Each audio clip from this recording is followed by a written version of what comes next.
business is in trouble, hassled by creditors, if you're frustrated, finally fed up with big business bailouts while your business has been left for dead, please listen close. There's a brand new fast-track bankruptcy. Some have even called it the biggest small business bailout in American history. Designed for individuals and their businesses. And look, almost no one knows about this yet. My attorney wasn't even aware of it. The truth is, beating the system has never been easy because it's rigged in a sense against the little guy. But here's the jaw-dropping news nobody's talking about. They've literally just changed the system so that you can beat it, but only if you understand how the new game has to be played. Find out if you qualify at pocketsoflight.com. This government-backed small business repair program is still legal, but may not be renewed after the election. Fight back fairly, fight back ethically at pocketsoflight.com. Last week in the high school football game of the week, presented by McCarson Electric, the Wolfpack improved to 4-1 with a thrilling overtime win against the Forest Wildcats. It's 4th and goal. The game is in the balance here. There's the option. I formation. New set. Bert's all to himself to the bottom. They're going to give it to the running back. He's hit in the backfield. The Wolfpack win! The Wolfpack win! Great play. And I'm trying to make the number out there. Is that Chisholm? Chisholm was the guy who made the play on the edge, and he just read that thing perfect. What a game. What a game. The WOCA High School Football Game of the Week is presented by McCarson Electric. This week, the Wolfpack have a bye week, so join the pro, the coach, and the troll on November 7th as the Wolfpack travel to Dunellen to take on the Tigers. It's the High School Football Game of the Week presented by McCarson Electric, and you can hear it all right here on WOCA, The Source. You get the best deals when you shop early, and that's doubly important on camellias at Bob Wine's Camellia Gardens. This week, Bob announces his first and best sale of the year on famous heirloom camellias. You can buy gorgeous early blooming bonanza camellias, normally selling for $29.99 for just $12.99. Yes, that's less than half price, but supplies are limited. And say if you're looking for color that'll last all winter long, then check this out. Mix or match these winter hardy annuals, pansies, petunias, snapdragon, stock, dianthus, and more. You'll get a flat of $18 for just $19.99. A new shipment of veggies, they just arrived and they're still just $3.99 in the jumbo 4-pack at Bob Wine's Camellia Gardens, Southeast 38th Street, Ocala, open till 4 Monday through Friday, 3 on Saturdays, in the same blooming place since 1952. Hey, Matt, I know Sunrise Automotive does auto stuff, but I need some tires for my truck. Can you recommend someone? Yes, I can. We do that. No, I mean I need them installed and balanced and all that. Yep, we do that. Well, my son needed his windows tinted. Yep, we do that. I need my seat replaced. Yep, we do that too. I need a new roof line, and a new spoiler, and a new trunk. We can even do that too. Okay, I get it. I suppose you can also do a radio show too. Well, as a matter of fact, join me, Matt Gibbs from Sunrise Automotive, every Tuesday at 10 for auto repair with personal care right here on The Source. Career Source, Citrus, Levy, Marion brings together business and community partners, economic development leaders, and educational providers to connect employers with qualified skilled talent and job seekers with employment and career development opportunities. Tune in the first Wednesday of each month at 9:30 to Career Source, Citrus, Levy, Marion, and learn how they can help you. Gene Powell Pasture Mowing, 352-629-2440. In addition to our pasture mowing and tractor services, including zero-turn mowers for your fence line finish, we also offer rototilling and fence row spraying. We are family-owned and operated, licensed and insured, and farm-ready. Powell Gene, Gene, at yahoo.com. 352-629-2440. Gene Powell Pasture Mowing, 352-629-2440. Gene is a proud United States veteran. Veterans Helping Veterans USA. Call 352-433-2320. We help veterans and their families with limited financial assistance, counseling, employment referrals, and a food and clothing bank. You can help in making a huge difference in the veterans' lives we serve by donating food, clothing, household items, or direct financial assistance. All donations are tax deductible. Veterans Helping Veterans USA. 352-433-2320. Thank you for your attention, and God bless America. When it really counts, depend on The Source for the latest weather updates, keeping you ahead of the storm. 96.3 FM, 1370 AM, The Source. Today will be partly sunny and less humid with a high of 79 to 83. Clear to partly cloudy skies tonight, low 60 to 72. Then Saturday, Sunday, and Monday all will be mostly sunny. Should be nice days. High Saturday 82 to 86. High Sunday 86 to 88. High Monday 73 to 78. From the Florida Weather Center, I'm Holly Holdren.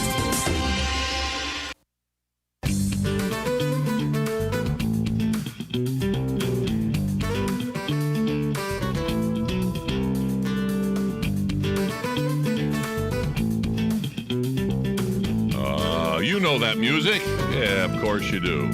That's Ocala Magazine. It's Friday afternoon here on WOCA The Source, 96.3 FM, 1370 AM.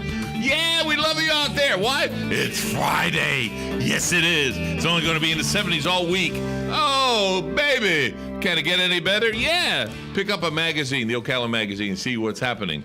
And who do we have in the seat this morning? Carlton Reese is here. Sorry to disappoint those who are expecting either Philip Glassman or Jesse Miller, but you get Carlton. 1 out of 2 is not bad. Okay. Yeah. Well, welcome, young man. Yeah, thanks for having me. Yeah, those that are watching, they can't see your shirt anyway because we have our logo over it, so that's nice. Okay. I cheated. But see your smiling face. So if you want to go on YouTube, you can watch him on YouTube. But he's going to talk about some of the things that are happening. We were talking a little bit off air about the magazine, and now you're the chief editor. The editor-in-chief. Oh, I flipped that around. Managing editor for last couple months, now editor-in-chief. So I'm not saluting you. I don't care if you come. I'm not saluting you. No, not going to happen. It's just getting my hands a little more dirty, that's all. That's all. That's all. So it's a good magazine. It's got a lot of meat to it. We have we're excited. We're coming out with our November issue, which also includes our charity register. It's an annual, what we call a tip-in, which goes inside the magazine, and it's like what it says. It's a register of all the local charities, all the information you need, contact information, what their mission statements are about, what events these different charities have for the Some charities are very well, some are not, as we know. Yeah. We're, again, talking off mic. Yeah. And I'll elaborate a little bit because I can put my foot in my mouth, as I usually do. My son says, I'm so politically incorrect. But if the scales are tipped more towards administrative costs than for the cause, I'm sorry. It doesn't work for me. Yeah, well, you're not going to find any scales in our magazine. It's basically if you're a 501c3 and we put you in. And there might even be some missing that just haven't been on our radar, haven't contacted us, we haven't found them. So we kind of put it out there, hey, let us know you're out there, we'll put you in. Ocala Magazine was the first one to do a charity register. 15 years ago they did it. Yeah. You'll see some other publications have come on board and do something very similar to that. But we were the first 15 years ago. We're very proud of that legacy. So it's up to the readers to decide who they want and who they don't want. Sure, you can call and ask all you want, any questions you have with a charity, call them up, find out. You want to do your research about. Definitely, it's your dollar. Yes. So we're not guiding people. We're not saying this is a good charity, this is a bad charity. To me, they're all 501c3s that go in the magazine.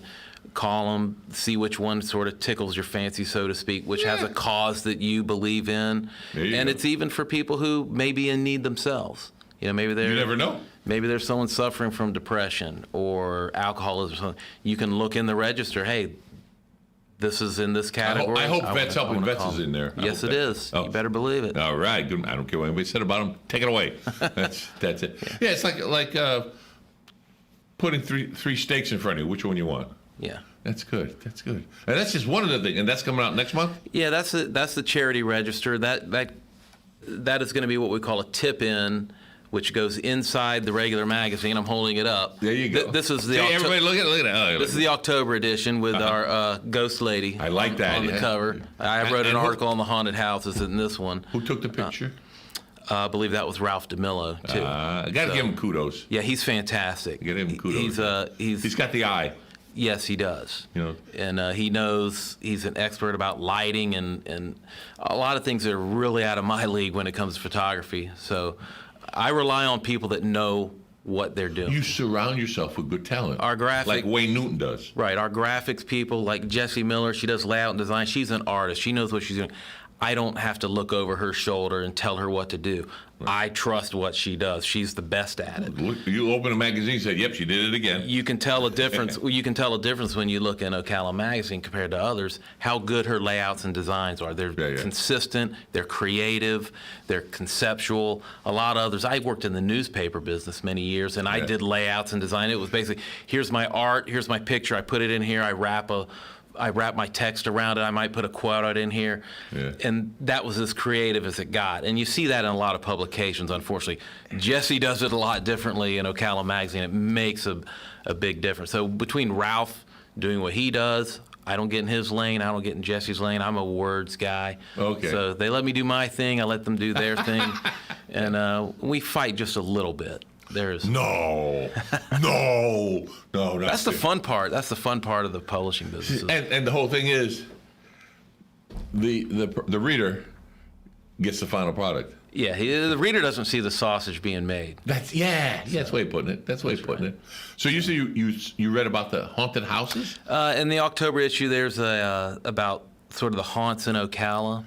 Oh, Ocala. I talked to some very interesting people for that story. Give me a little tease. Come on. Well, you don't have to tease. You can actually go pick up the magazine and read about it if you want, but I'll talk about it. Well, certainly. that's what I said. That's why I tease. You got to go get the magazine. The places mentioned, there's a Christy Sumner is a lady in town. She has an organization called the Soul Sisters Paranormal Team. You've seen these TV shows where they go ghost hunting and all that. Well, she's one of those teams. They're not on TV. She told me she had been asked to be on one of those shows. Why did she do it? Well, she mentioned that the parameters that they wanted them to follow, she wasn't interested in. She's very serious about what she's doing. It's for fun. She doesn't take in any money for it. Her and her sisters have other ways that they make a living. Well, she has some good stories. Produced. It's produced, so you have to go, She kind of intimated that we're not going to bend this to suit a narrative that's good for TV and whatnot. So there was some integrity on her part, which I appreciated. But she was talking about the Ma Barker house. The Ma Barker house. Yeah. And how haunted it was. I grew up, around Lake Weir. I used to walk past the house all the time. Never realized. I knew that they were killed, that Ma and Fred Barker were killed in that house. Yeah. But I never knew that there were stories of it being haunted. Now it's a tourist attraction. Sure. And I think Christy Summer even gives some tours there in the county. I don't know how much she talks about them being ghosts there, but she says I would. She swears that the ghosts of Ma and Fred Barker are still in that house, and she has recordings that their voices on. I like to see it, Well, she says they're very happy as ghosts there. So they're dead happy. I tell you, let's go in. No, I don't think so. No. Yeah. So she tells a pretty creepy story about how, and it's in the article. Well, the bullet holes are still there and everything. Bullet holes are there. Now they moved the house. It used to be on the North Shore of Lake Weir, and it's now moved to Kearney Island. They did that recently in the last couple of years. Yeah. So where I used to walk past it. Yeah, it's just a nice open lot now to sell. It's not there. And well, they're selling the lot, and they'll put a nice house. Well, I guess waterfront property is far too valuable to have a house just sitting there, no matter how historic it is. But it was so historic they needed to save it and preserve it. It was amazing that they put it on the barges and they put it. It's Paul. I can't think of his last name. Paul is starts with an S. Shoot me in the foot. He's a contractor. Steniford, thank you. Okay. He's the one that put it all together, and that was, that helicopter's above watching it going across. Yeah, it's quite an engineering feat. That's unique, to say the least. Yes. To put, let's move a house. Okay, we're going down. No, we're not going down the road. We're going across the lake. Excuse me? Yeah, that's certainly a different dynamic that I wouldn't have thought. I lived in a house back in the mid-'90s, and it was just off of 5th Street, and it was an older house, and I guess someone had bought the lot years later, and they wanted to put up some really nice gentrified building, but the person who had owned the house knew that they were just going to tear it down, so I want to preserve this house, so they actually lifted it, and I don't know where they took it, but I remember one of my buddies saying, "Hey, I saw your house going down the street the other day." It's like, are you kidding me? Say what? Yeah. Say what? But that was on the road. I expect that. Yeah, but a house like that going across the water. That was unique because I think he said something about the logistics of going under the wires and everything, and you'd have to cut the house up. And Sure. So no. Much more open space going across the water to do something. Yeah.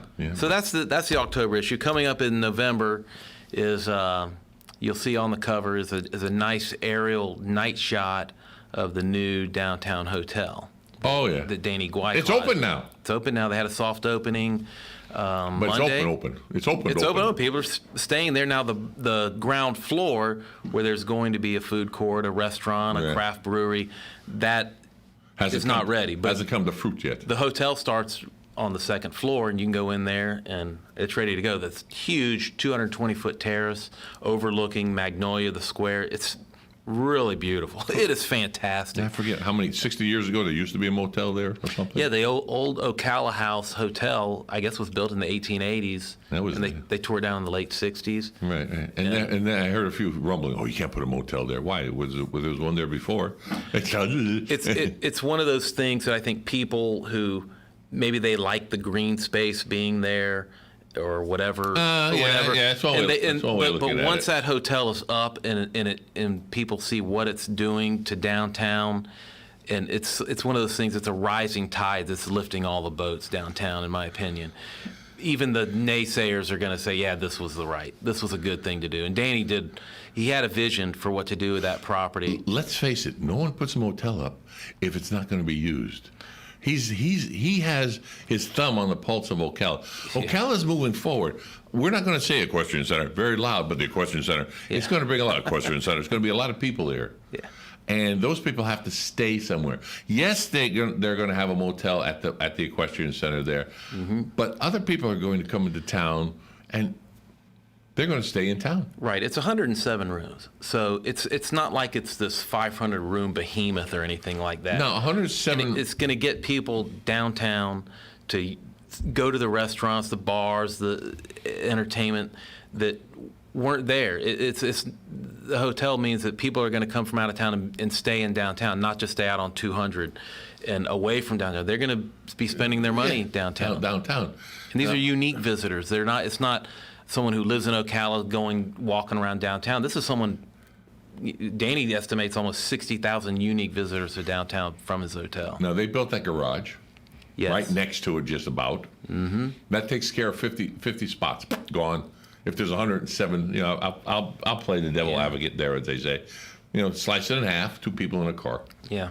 So that's 50 slots that are gone. They're going to have to do more parking downtown. Well, I know the mayor has told me that the plan is for 4 garages downtown. So, of course, there's always a lot of bickering about where something like that should go. And if they did great, you can't, unless you really look at it, you don't know it's a garage. Yeah. I think they took their sight, their vision, from a place in Asheville, North Carolina. You have the Biltmore House, and outside the Biltmore House is a garage similar to this one here. And if you didn't know it was a garage, it looks like a big building. It has a facade in the front, like storefronts, and it's all in there. And but there's an entrance and an exit. But unless you know it's a garage. Well, I remember when they were building that garage, and it had been painted, and I wasn't sure where the garage was. I knew there was going to be a garage, and I didn't know. And my first impression was, oh, there's going to be shops in there or something like that. Exactly. That was my initial reaction. So, oh, that's where the garage is going. Yeah. So, it's done well. Well, it served a purpose, not just for the anticipated traffic they thought would be downtown, which a lot of people were dubious of that, I'm sure. Mm-hmm. But it's giving people a reason. It's convenient now to come downtown and walk, and you stay in the garage. And they're going to need more. And I know there was a lot of bickering about this first garage, where it was going to go, and for years it was talked about, and nothing ever got done. It's probably the same issues with more garages. There's enough real estate area to put it in. Sure. So that they'll be able to do it. That's number one. Let's get back to the magazine. We got a little off track there. I'm sorry. But not really, because it's Ocala magazine. We're talking about Ocala. Like I said, the cover is going to be that hotel. It's a beautiful pictures. I haven't been in it yet. I haven't had a chance. I've been invited, but I missed the soft opening. Well, you need to go by. You can go have breakfast on the terrace on the square is what they call it. And it's beautiful weather. They go have terrace on the It's perfect. Perfect right now. Yes, you can be part of the gentry up there. Oh, look at that. That's a tree. It's going to be lit up. No, there's no light up Ocala this year. But they're going to light up. They're going to light it up. They're going to light it up, and there's going to be people down there. But it's just meandering around. Yeah, you don't want to get me started on any of that. No, I won't. I won't. That's for the magazine. So the hotel is on the cover, and there's an article in there, but it's Danny's vision, his project, and of course a lot of other people were involved, but Danny's he's the face of it. It was put back 4 times from the opening date originally, because as they were doing it, they would come up with another idea and say, well, what if we did scratch that off? It was almost like watching Disney. We're going to redo it, and they redid it, so that pushed the date back. Right. You think about all the terraces and balconies in this hotel and multi-corridors that they've built into this thing. It's not a simple hotel. When they started building, I thought, well, there's going to be this big box structure like a Comfort Inn, and people will stay there. This is not what that is. Yeah. This is an interactive. Danny likes to say it's a connector. In other words, the hotel was built to connect the people in the hotel with the downtown and vice versa. Yeah. You can sit out on the balcony, and you're in the downtown square. You're part of the downtown square. Yeah. You're not isolated from it. You're not just walking out the door. So. And every time they change something, what do they have to do? Go to the building inspector and reapply again because they moved the wall. They want to. Oops, and that takes time. That's not just overnight. Yeah, we all know what bureaucracy is. No. But also in the magazine, there's there's going to be a nice article on artificial intelligence that Chris Gerbasi wrote for us. He's one of our newer writing contributors. And He's very is it something that's going to be happening around here? Artificial intelligence? The IHMC is located downtown, right? In fact, right next to the hotel, the old public library. So they're part of a bureau. What is it? It's his name. He's got a nickname. Ken Ford? Who? Not Rock. The genius that works there. Ken Ford is sort of the mastermind of the whole thing in Pensacola, and that must be the one. And they work with it's artificial intelligence, it's cyber security type things. They're the ones that made the suits for the robots, the robots and everything. Yeah, and it's been these have been kind of written about before. I'm sure he's been on there. I can't think of his nickname though. It's driving me nuts. I don't know that far to go. It's not The Rock, logically, but I don't know. You've got my curiosity pieked as to what Ken Ford's nickname. Of course, there's people locally involved, like Lori Zink. No.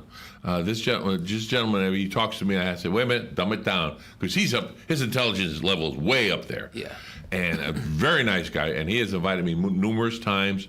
I had a young lady that was an intern here that wanted to go to NASA and everything, and I hooked up with him for her to tour it inside there. And she come back and she was lit up. I mean, she was really lit up about it. And because he's that's the way he is, Yeah. Well, I'll be in town because she can come this, and then she came back. He said, when are you going to come? There you go. But I like AI. Oh my God. So it's interesting, and it's Chris has crafted the article so that it's an easy read. It's a good read. It's not something that you're going to look at and 2 paragraphs in you're falling asleep. You're watching paint dry. Yeah, no. So he does a good job with that, because I've read other articles on the subject that honestly I wanted to look forward to reading it, and I just I couldn't get through it. Well, it's like, how should I put it? It's like, I'm going to tell you all the stats about something, and yeah, don't start me about analytics after this last World Series too. Yeah. Dodgers won? Dodgers won. Something like that. Yeah. I know nothing about sports. Nothing. Oh, so then I won't. Then I won't bore you with my opinion on. Yeah. Well, Kevin Cash's, the listeners will know. Kevin Cash's decision on to pull Blake Snell in Game 6. See, I was screaming at my television when he did that. See, they would know. Me, And Tom Schmitz, who's usually he's a big sports nut. Yeah. And he knows all about that. I mean, he's very kind to me. He doesn't try to embarrass me because he knows I know nothing. I love to watch sports. Don't get me wrong. I love to watch sports, and see the game and if it's a good football game or a baseball game, I'll watch it. But what team, what players, I don't know.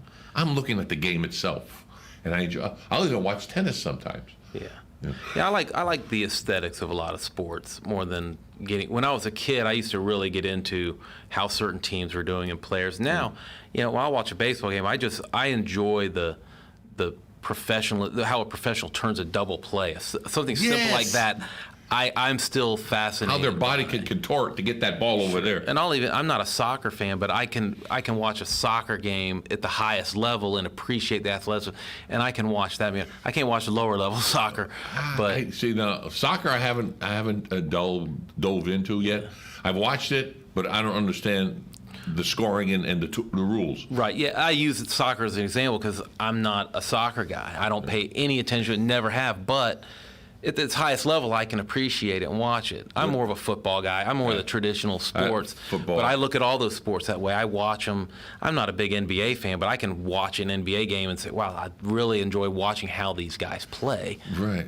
Ping pong? No. No, I can get into some good ping pong at the highest level. Really? Oh, sure. The way those guys play. How about bowling? Yeah, sure. Really? Because I bowl. I bowl too, but yeah.